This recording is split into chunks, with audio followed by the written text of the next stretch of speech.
Ndugu yangu, naomba unisikilize vizuri. Leo nataka nizungumze na watu ambao wameshaambiwa kwamba figo ina shida, figo ina tatizo.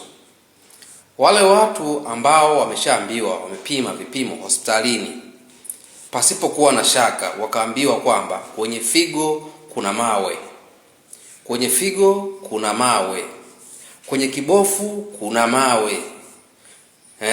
Watu ambao wameambiwa figo zao zina dosari, kwa vipimo kabisa wamethibitisha pasipokuwa na shaka, na wakaanza kufikiria kwamba sasa tutaishije jamani?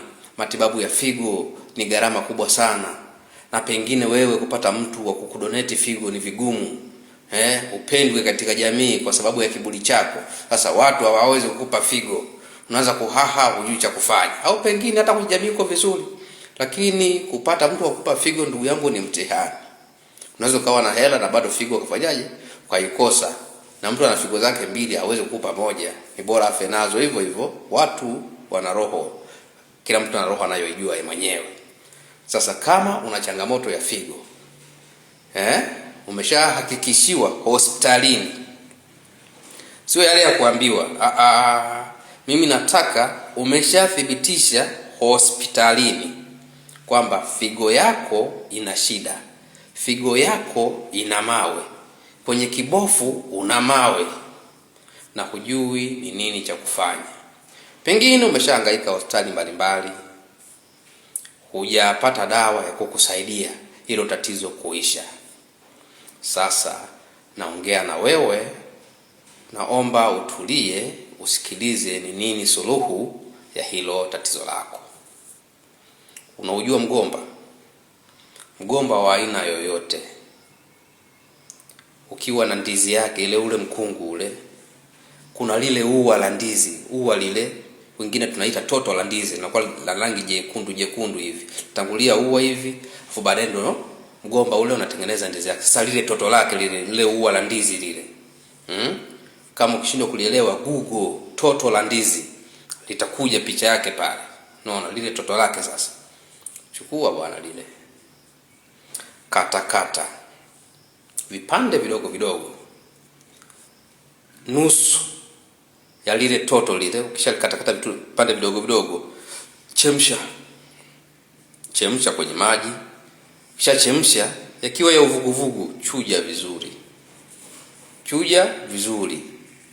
Chukua glasi moja, kunywa asubuhi na jioni kila siku. Kata nusu, chemsha, kunywa glasi moja asubuhi, jioni, kwa muda wa siku 14.